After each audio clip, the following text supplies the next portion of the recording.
चलिए, इससे पहले के वीडियो में क्या थ्योरी के सवाल थ्योरी बताए थे, यानी सर्वंतर क्या होता है, कॉमन डिफरेंस क्या होता है, प्रथम क्या होता है, एनवा पद क्या होता है या अंतिम पद क्या होता है, एन पदों का योगफल फॉर्मूला क्या होता है, सारा हम बता दिए इससे पहले की वीडियो में। चलिए हम अब यहाँ पर जो है क्या करते हैं, यहाँ के ऊपर सवाल बनाते हैं। यहाँ से सवाल क्या होता है, एग्जाम में क्या होता है, पूछा जाता है। जब पूछा जाता है तो वीडियो को ध्यानपूर्वक देखना भी है। क्या है, कहता निम्न प्रकार परिभाषित अनुक्रमों के प्रथम 3 पदों के लिखिए। यानी कि यहाँ पर कुछ दिया हुआ है, अब कहता है अनुक्रम मतलब लगातार होता है, प्रथम 3 पद को लिखना है। तो चलिए पहला सवाल जो दिया है टी एन बराबर एन इंटू एन प्लस 1। दूसरा जो सवाल दिया है टी एन बराबर एन स्क्वायर बटे एन प्लस 2। तीसरा जो है टी एन बराबर 2 पर पावर एन। चौथा जो सवाल दिया है टी एन बराबर एन स्क्वायर प्लस 1 जो दिया हुआ है। चलिए अब ध्यानपूर्वक देखना है कि चलिए इसका सॉल्यूशन करते हैं। दिया क्या है, टी एन बराबर एन इंटू एन प्लस 1 ये दिया हुआ है। तो कहता है कि प्रथम 3 पदों को ज्ञात करना है। आपको पता होगा प्रथम कोई भी अगर संख्या ज्ञात कर, नेचुरल नंबर जो स्टार्ट करते हैं वहाँ से 1 से स्टार्ट करते हैं। यहाँ भी नेचुरल नंबर स्टार्ट करना 1 से स्टार्ट करना है। यहाँ पे कहने मतलब हुआ कि अब T1 अब क्या कर रहे हैं 1, यहाँ पर टी एन है तो यहाँ पर क्या लिख रहे हैं T1। कहने मतलब हुआ इस एन के जगह पे हम क्या करते हैं 1 को लिखते हैं। इस एन के जगह पे क्या करते हैं 1 को लिखते हैं। यहाँ पर 1 हो गया और 1 प्लस 1 क्या हो गया, अब देखिए 1 हो गया और 1 कितना हो गया 2, तो कितना हो गया टी कितना हो गया T1 हो गया 2 हो गया। अब T2 का नहीं मतलब अब एन के जगह पर कितना रख रहे हैं 2, तो 2 प्लस 1 अब 2 1 कितना हो गया यहाँ पे 3, क्योंकि एन के जगह पर क्या रख रहे हैं यहाँ पर 2, एन के जगह पर कितना रख रहे हैं यहाँ पे 2, तो 2 और 1 कितना हो गया 3, 2 1 कितना हो गया 3 और 3 का 2 करेंगे कितना हो जाएगा 6 हो जाएगा। अब बात करते हैं T3, तो T3 कितना रखेंगे 3 इंटू 3 प्लस कितना हो जाएगा 1 3, तो 3 से कितना हो गया 4 4 दिया 12। कहने मतलब हुआ एपी के प्रथम 3 पद, अतः एपी के परिभाषित अनुक्रमों के प्रथम 3 पद, अतः अनुक्रमों के प्रथम 3 पद क्या आ गया, एपी के प्रथम 3 पद क्या आ गया, तो पहला कितना 2, दूसरा आ गया 6 12, 2 6 12। समझ में आ गया होगा। अगर सीधा से क्या करना है, यहाँ पर क्या बताए थे हम टी एन, यहाँ रख रहे हैं 1, कहने मतलब एन के जगह पर हम चेंज नहीं कर 1 रख रहे हैं 2 रख रहे हैं 3 रख रहे हैं 4 रख सकते हैं, कोई दिक्कत वाली बात नहीं होता है। इसलिए यहाँ पर एन के जगह पर 1 माने तो 1 मान दिए 1 1 तो 2 और 2 गुना 1 2 हो गया। अब यहाँ पर 2 रखें, यहाँ अगर यहाँ भी एन है यहाँ भी एन है तो यहाँ भी 2 रखना पड़ेगा, यहाँ पर 2 रखना पड़ेगा, तो 2 1 3 और गुना 2 6 हो गया। यहाँ पर एन के जगह पर कितना रखना पड़ेगा 3, तो 3 इंटू 3 प्लस 1 3 1 4 4 गुना 3 करें कितना हो जाता है 12। चलिए हम अब इस सवाल को समझ में आ गया होगा। अब चलिए हम सवाल नंबर 13 समझते हैं। अब क्या है एन बराबर एन स्क्वायर बटे एन प्लस 2। अब यहाँ पर करते हैं 2 को लिखते हैं। अब यहाँ पर एक से स्टार्ट करते हैं 1 क्या होगा 1 का स्क्वायर बटे 1 प्लस 2। अब क्या करें 1 का स्क्वायर 1 हो जाएगा और 1 और 2 जोड़ेंगे कितना हो जाएगा 3 हो जाएगा। चलिए यहाँ पर आप 2 करते हैं, यहाँ कितना होगा 2 का स्क्वायर और 2 और प्लस कितना होगा 2। तो अब क्या होगा 2 का स्क्वायर करते हैं 2 दिन कितना होगा 4 और नीचे भी जुटे तो 2 दिन कितना 4 करिए कितना होगा 1 हो गया। T3 बात करते हैं कितना होगा 3 का स्क्वायर अब बटे कितना 3 और प्लस कितना हो जाएगा 2, 3 का स्क्वायर बात करेंगे तो 9 और 3 भी कितना हो जाएगा 5 हो जाएगा। तो पहला कितना हो गया 1 बटा 3 1 और कितना हो गया 9 बटा 5 हो गया। अगर कहें लिखेंगे तो अतः अनुक्रमों के प्रथम 3 पद कितना हो गया 1 बटा 3 अब कितना हो गया यहाँ 4 बटा 4 मतलब 1 आ गया। इसका T3 बड़ा कितना हो गया 9 बटा 5 यही आ गया। अब चलते हैं यहाँ पर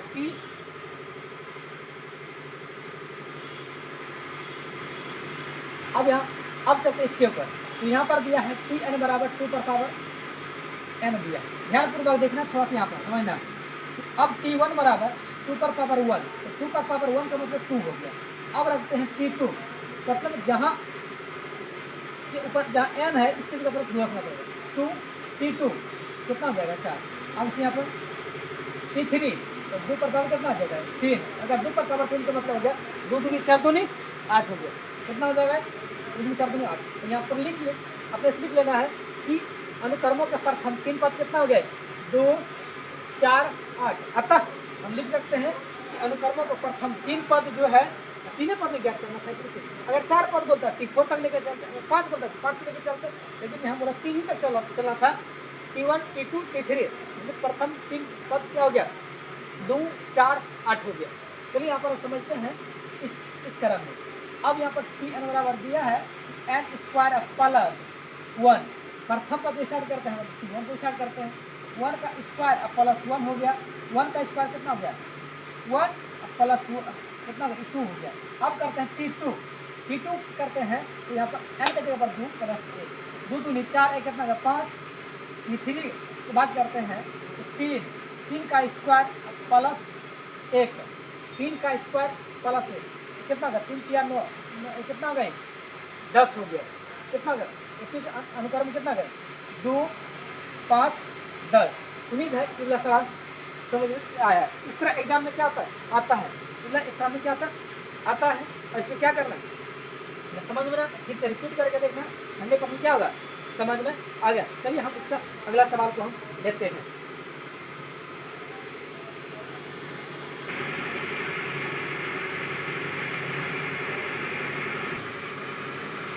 अब चलते हैं यहाँ पे सवाल नंबर 2 जो है दिया हुआ है, क्या दिया है टी एन बराबर दिया 1/2n-1। अब कहता है T20 को निकालने के लिए क्या बोले टी एन बराबर दे 1/2n-1 निकालना कहता है, T20 का मान निकालने कहता है। अब कहता है दूसरा जो सवाल नंबर दिया है, पहला नंबर इसका पहला नंबर दूसरा नंबर। अब कहता है टी एन जो दिया है यह n-1 2 - n 3 + n। अब कहता है इसमें भी कहता है T20 का मान निकालना है। चलिए यहाँ पर देख लेते हैं कैसे मान ये निकलता है।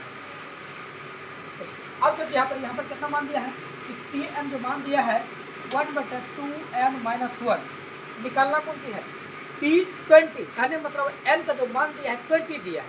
अब कहते हैं T20 बराबर 1/2 गुना 20 -1 T20 - 1।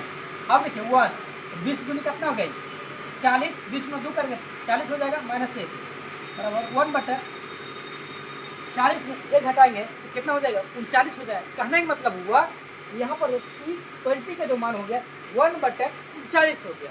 समझना करे मतलब हुआ T20 जो मान आया है 1/39 आ गया। चलिए यहाँ पे जो है अब चलते हैं यहाँ पे सवाल नंबर ये। अब क्या T20 का मान यहाँ पर जो सवाल दिया है टी एन बराबर n-1 2 - n 3 + n। अब कहता है T20 यानी कि n के जगह पर कितना मान निकलना है 20 मान निकलना है। चलिए यहाँ पर देख लीजिए 20 - 1 क्या होगा 2 - 20 3 प्लस कितना हो गया 20 हो गया। चलिए यहाँ पर देखते हैं 20 में 1 घटाएंगे कितना हो जाएगा 19 होगा। अब यहाँ 2 में अगर 20 को घटाएंगे कितना हो जाएगा -18 होगा। अगर कहने मतलब हुआ तो 20 में 1 घटाएंगे 19 होगा, लेकिन यहाँ 2 में अगर 20 को घटाएंगे तो -18 होगा। अगर बात करते हैं तो अगर 20 और 3 जोड़ेंगे कितना हो जाएगा 23 होगा। ये हो गया 19 गुना -18 और गुना 23 हो गया। अगर बात करते हैं अगर इसका गुना करेंगे सीधा अगर हो जाएगा कितना हो जाएगा ये 7866 हो जाएगा। अगर सबको गुना करेंगे जैसे 9 3 72 2 और 3 तो 6 हो जाएगा। तो अब देखिए यहाँ पर प्लस है, यहाँ पर माइनस, यहाँ पर प्लस है, और गुना करेंगे तो सीधा क्या आ जाएगा यहाँ पे माइनस हो जाएगा। इसका जो T20 मान हो गया 7866 हो गया। उम्मीद है समझ में आ गया है।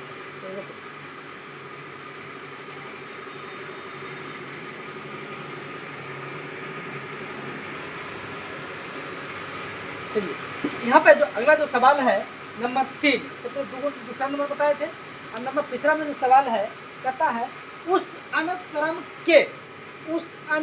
के प्रथम 5 पद ज्ञात करें, जिसके लिए कुछ दिया हुआ है। कहता उस अनुक्रम के प्रथम 5 पद को ज्ञात करें, जिसके लिए P1 का मान 1, P2 का मान 2 और Tn+2 बराबर Tn+1 दिया हुआ है। कहने का मतलब हुआ कि यहाँ पे कुछ दिया हुआ है, जैसे क्या पर दिया है, अब सॉल्यूशन क्या करते हैं।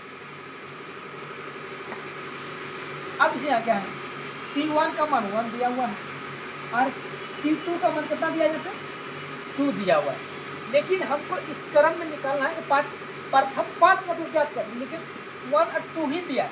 कहने मतलब पहला पद दूसरा पद दिया हुआ है, लेकिन और भी निकालना कितना 5 पद को हमको निकालना है।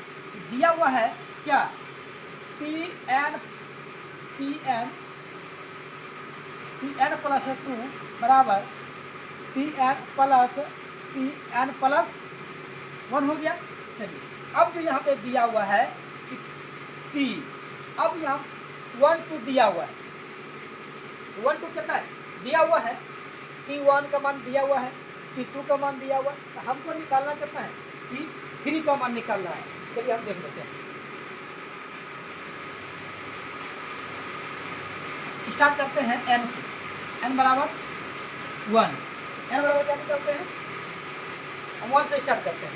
चलिए तो यहाँ पर इसका मान लेते हैं 1+2 बराबर P1 प्लस P1 प्लस 1 हो गई।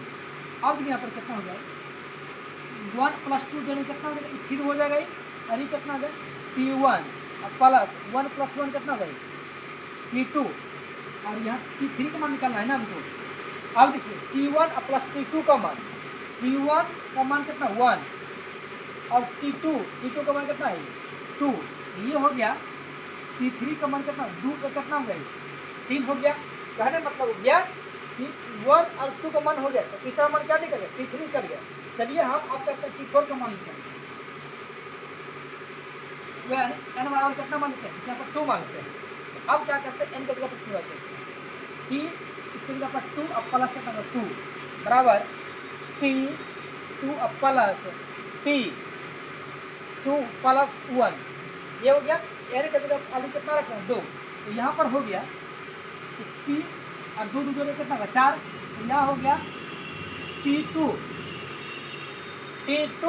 और कितना हो गया और 2 कितना हो गई 3। चलिए तो अब क्या होगा T2 का मान कितना यहाँ से लेते हैं 2 है, T2 का मान कितना 2, और यहाँ T3 का मान कितना है, यहाँ पर T3 का मान कितना 3, तो 2 3 कितना हो गए 5 हो गया। चलिए T4 का मान निकल गया। अब करता है, अब लेते हैं n बराबर कितना 2 का कितना ले लेते हैं, यहाँ पे 3 लेते हैं, कितना निकलेगा। चलिए T अब कितना n+2 है, n का मान कितना है 3 प्लस 2, n का जगह पर कितना 3 प्लस 2 बराबर कितना है Tn, n का जगह पर कितना है 3 कितना मान 2 + 3,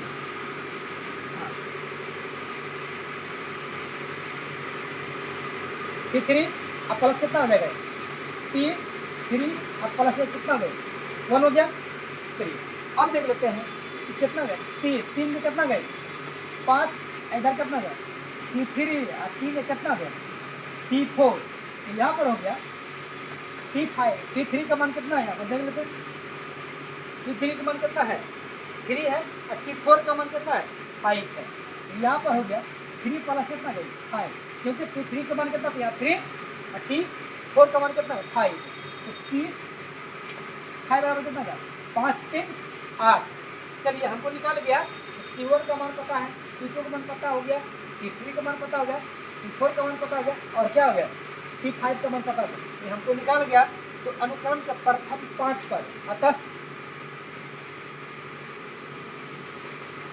अनुक्रम के प्रथम 5 पद क्या निकल गया 1 कितना है P1 P2 P3 P4 P5।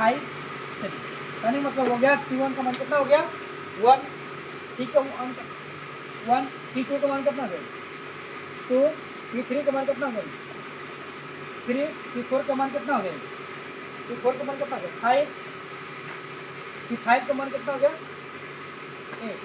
1 2 3 4 5, यही निकल गया क्या मेरा आंसर। कहने मतलब वो कि अनुक्रम के प्रथम 5 पद हो गया 1 2 3 4, 1 2 3 3 के बाद 5 आया, 5 के बाद कितना गया 8।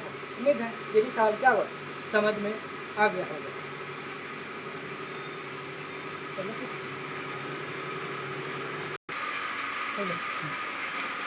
चलिए इस चैप्टर का जो अगला नंबर सवाल है नंबर 4, कहता है एपी के प्रथम 4 पदों को लिखें जब प्रथम पद ए और सार्व अंतर बी दिए गए।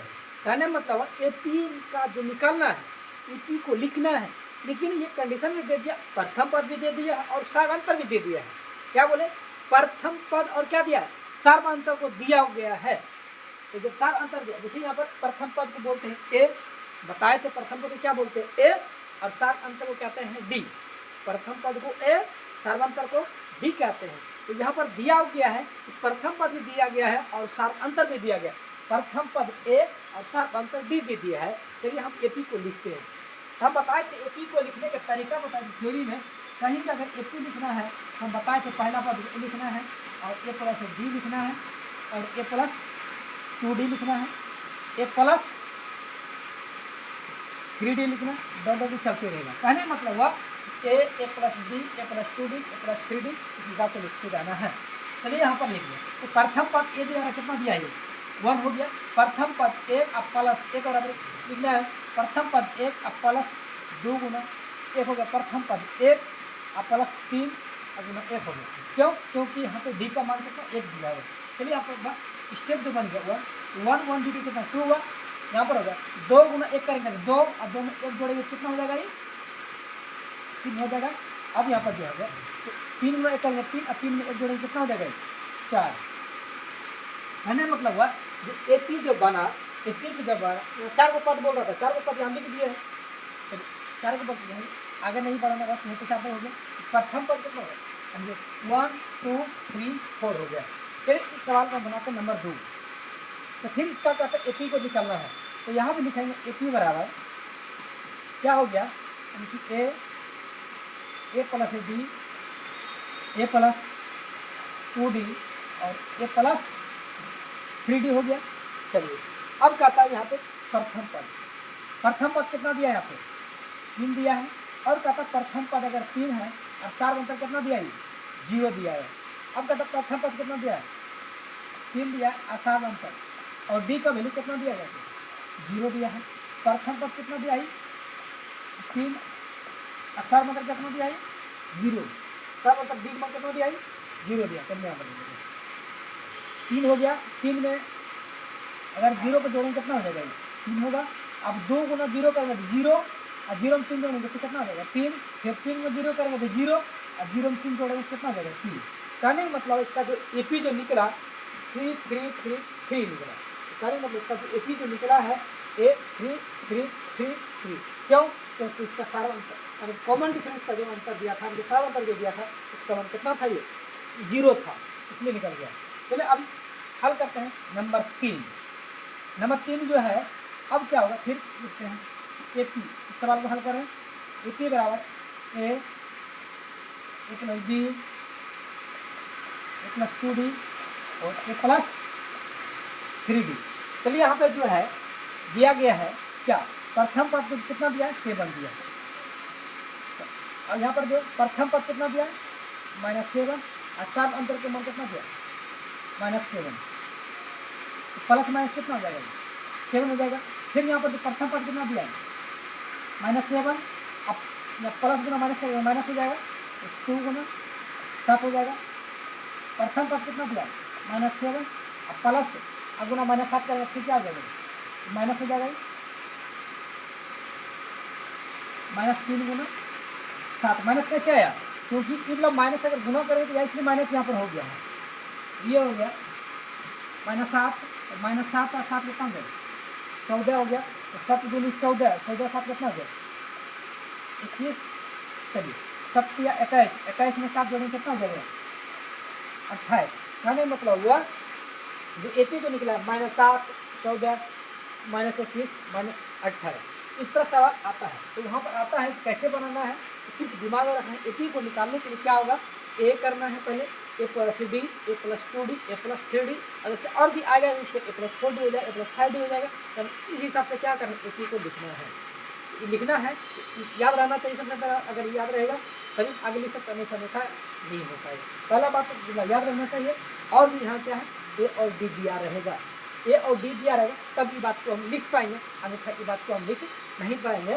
क्योंकि जब ये दोनों से कोनो अगर नहीं रहेगा हम नहीं लिख पाएंगे, इसलिए दोनों रहना यहाँ पे क्या है जरूरी है। पहले बात जरूर रहना चाहिए, और इसके बाद याद होना चाहिए कि AP को लिखने का तरीका क्या होता है। A और +D, A + 2D, A + 3D, A + 4D, A + 5D हिसाब से क्या हम लिखते हैं, दिमाग में याद हो। अगर यहाँ पे 4 को दिया तो इसलिए यहाँ तक है, अगर 5 भी जाता और आगे भी बढ़कर के 4 तक था, इसलिए यहीं तक हम इसको छोड़ दें। हिसाब से जितना भी सवाल आएगा क्या हो जाएगा, बन जाना चाहिए। एक स्टेप और इसका एक सवाल और अगला नंबर लेके हम चलते हैं।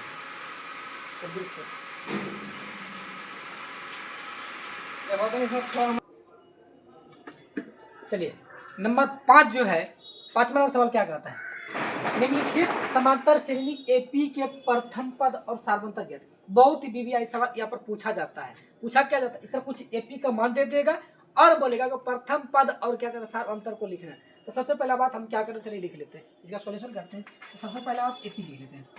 AP क्या दिया है, 1 -1 -3 -5 ये चीज दिया गया है।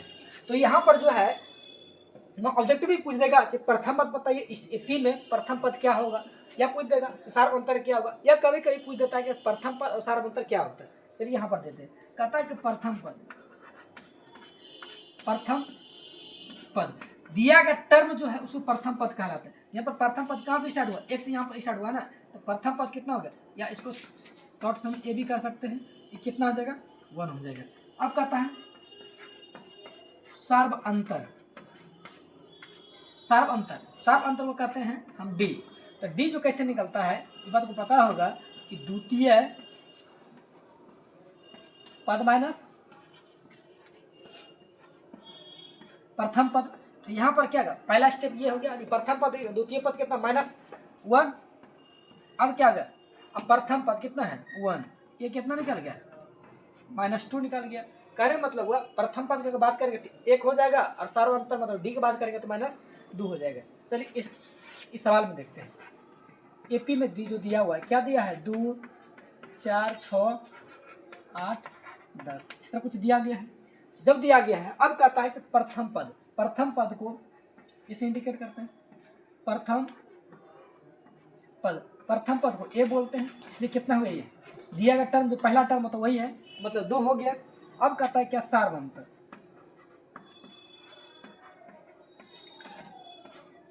जिसको बोलते हैं D। तो जो D जो निकलता कैसे निकलता है, द्वितीय पद माइनस प्रथम पद, द्वितीय माइनस प्रथम, शॉर्ट फॉर्म लिख देते हैं। तो अब यहाँ द्वितीय कितना हो गया 4 -2 बराबर कितना है, ये भी 2 निकल गया। या कोई भी इस तरह का देता है सवाल, कुछ भी जैसे मान लिया ऐसा भी लिखा लगा 3 6 9 12 15 ऐसा भी कुछ लिखा हुआ है, तो बोलेगा प्रथम पद कितना हो जाएगा 3, और सार्वअंतर बोलेगा तो 6 में 3 घटाएंगे कितना हो जाएगा 3। इस हिसाब से क्या हो जाएगा सवाल को आता है। तो उम्मीद है समझ में आ गया होगा, लेकिन ध्यान पूर्वक रखना कि AP में अगर दिया हुआ तब प्रथम पद और सार्वअंतर निकलेगा। इसे यहाँ पर AP में दिया हुआ है, क्योंकि AP में कैसे बता देता पकड़ने तरीका कि क्या निकालना है, D निकालते जाना है। अगर D निकालता है, अगर सबका अंतर हो समान हो गया मतलब सार्वअंतर में हो गया।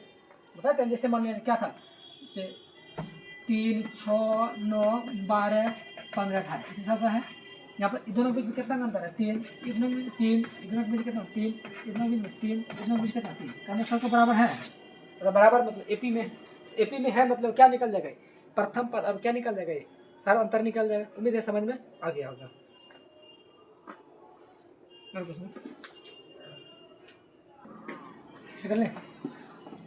चलिए आज का लास्ट टाइप का जो सवाल है बहुत ही खतरनाक सवाल है। और बहुत ही इंपॉर्टेंट सवाल है।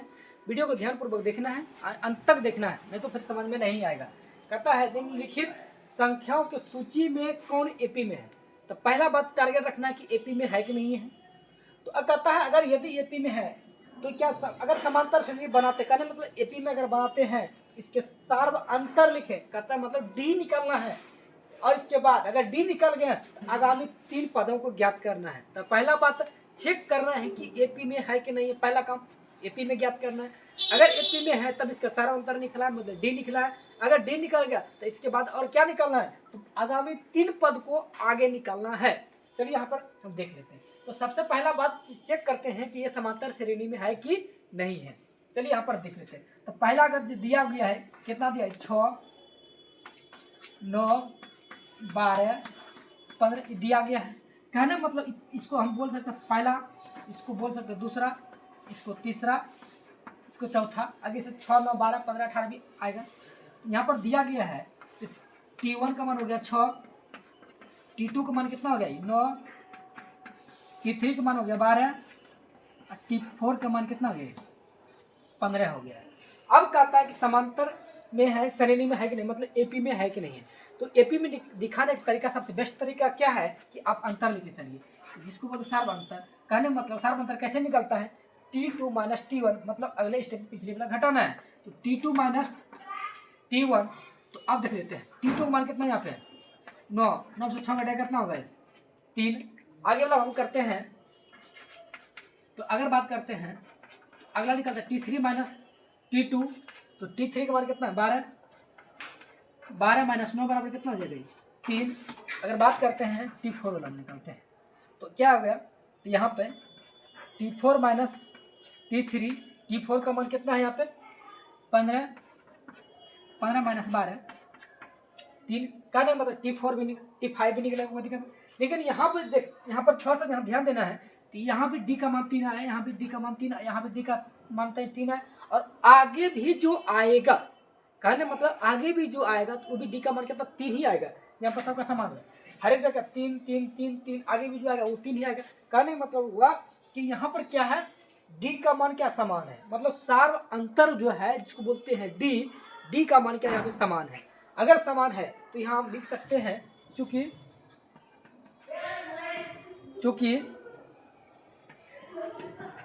सार्व अंतर का मान समान अतः दी गई संख्या एपी में है।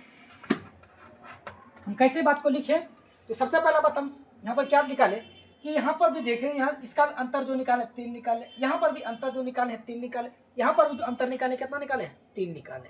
अगर अंतर समान निकलता है, तो अगर हम अंतर समान निकालता है कहने मतलब एपी में है। हम बात बार बार रिपीट कर रहे हैं कि अगर अंतर अगर समान निकलता है तो वो क्या एपी में, इसीलिए यहाँ लिखे हैं कि सार्व अंतर का मान क्या समान है, सार्व अंतर के मान समान है, अतः दी गई संख्या क्या अब एपी में हो गया। कहने मतलब हो गया कि अब जो है यहाँ पर अब एपी दे दिया है, अब हम लिख सकते हैं कि एपी बराबर कितना हो गया 6, 9, 12, 15, मतलब ये जो हो गया अब एपी में हो गया। कैसे हम एपी में लिखे, क्योंकि अंतर क्या हुआ, हर एक जगह समान दिख रहा है, यहाँ भी 3, यहाँ भी 3, यहाँ भी 3। अगर हो सकता है अगर यहाँ किसी का 3 आ जाता, किसी 4 आ जाता, किसी 5 आ जाता, अगर अलग अलग आ जाता तब मतलब वो क्या एपी में नहीं है, मतलब एपी में नहीं है। अगर ये अंतर समान हो गया तब एपी में है, अगर अंतर समान नहीं है एपी में नहीं है, तो मतलब यहीं पर कहानी खत्म हो जाता है।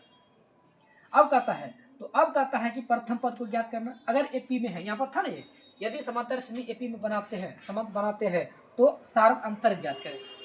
तो सार्व अंतर कितना हो गया, अब लिखते हैं यहाँ पे सार्व अंतर को क्या बोलते हैं, जिसको बोलते हैं हम डी।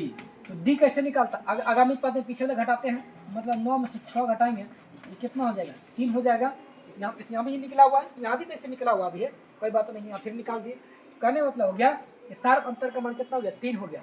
अब कहता है कि 3 हो गया, लेकिन अब कहता है इसके आगामी 3 पदों को ज्ञात करना है।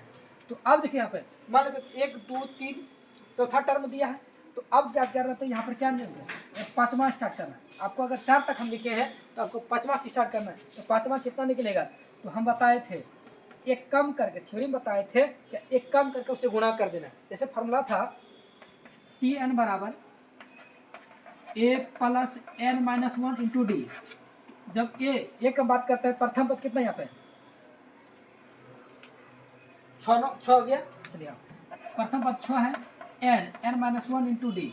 अब कहता है यहाँ पर जैसे मान लिया पांचवा पद निकालना है, अब यहाँ पर एन के जगह पर कितना हो जाएगा 5 माइनस 1 बराबर डी, या इसको सीधा कर देते हैं ए। अब पांचवा पद निकालना है, पांचवा पद निकालना है तो 5 माइनस 1 इंटू डी। यहाँ क्या बन गया, ए प्लस कितना बन गई 4d। इसीलिए हम बताए थे कि 5 के लिए क्या लिखे ए प्लस 4d लिखेंगे। से अगर बताए थे अगर T6 लिखना है कितना लिख, डायरेक्ट हम लिख सकते हैं ए प्लस कितना गए 5d लिख सकते हैं, ए प्लस 5d लिखेंगे। अगर 20 लिखना है तो बताए थे कितना लिखना है ए प्लस एक गुना करके एक कम करके डी से गुना करना। से T20 था ए लिखे एक 20 में एक कम कीजिए तो कितना 19 और डी गुना कर देंगे, ए प्लस कितना हो जाएगा 19d हो जाएगा। तो T6 है ए प्लस कितना हो जाएगा 5d हो जाएगा। इस हिसाब से हम लिख सकते हैं। चलिए तो यहाँ पर जो हो गया T5 बराबर कितना हो गया, तो ए प्लस 4d बताते इससे एक कम करके डी से गुना कर दीजिए। तो 5 में एक कम के थे 4 में डी से गुना के 4d हो गया। अब यहाँ पर कितना हो गया, प्रथम पद कितना हो गया पे 6 है तो 6 हो गया। चलिए अब हो गया 4 और डी का मान कितना है 3, प्रथम पद तो 6 हो गया। अरे यहाँ पर प्रथम पद में अगर बात करेंगे, प्रथम पद कितना हो गया 6, प्रथम पद 6 तो 4 या 12, अब 12 6 18 5 हो गया। अगर T6 का बात करेंगे T6 के बोला कितना लिखेंगे हम ए प्लस 5d। जस्ट बताए थे ना भाई ए को लिखना इससे एक कम करके डी से गुना करना। जैसे यहाँ पर T6 है तो T6 में एक कम करेंगे कितना 5 और डी से गुना कर देंगे कितना 5d हो जाएगा, मतलब ए प्लस 5d। ए का मान कितना है, ए का मान हो गया 6 अब 5 और डी का मान कितना है 3 6 5 या 15, 15 6 कितना हो जाएगा ये 21 हो जाएगा। नीचे कट रहा बात यहाँ लिख देते हैं सिमले T7। तो T7 के लिए क्या ले सकते हैं ए प्लस 6d, ए प्लस 6d। ए का मान कितना है यहाँ पे 6 और डी का मान कितना निकला है 3 6 या 18 18 20 4 24। कहने का मतलब ये जो निकला है आगामी 3 पद जो निकल गया 18 21 24। आगामी जो पद जो निकलेगा कहने मतलब पहले के बाद कितना निकलेगा 15 माने अगला कितना निकलेगा 18 आएगा, 18 के बाद 21 आएगा, 21 के बाद कितना हो जाएगा 24। अतः हम लिख सकते हैं आगामी 3 पद, अतः आगामी 3 पद बराबर 18 21 24। उम्मीद है ये क्या होगा सवाल आपको समझ में आया होगा। ये क्या होगा चैप्टर कितना हो गया ये पूरा फिनिश हो गया। एपी का पहला जो चैप्टर था ये क्या होगा फिनिश हो गया। उम्मीद है समझ में भी आ भी गया। अगर दिक्कत होता है तो व्हाट्सएप नंबर या कमेंट करके बताइए, उस नंबर सवाल का सोल्यूशन हम कर देंगे। फिर से चलते हैं, मिलते हैं नेक्स्ट वीडियो में, तब तक के लिए थैंक यू।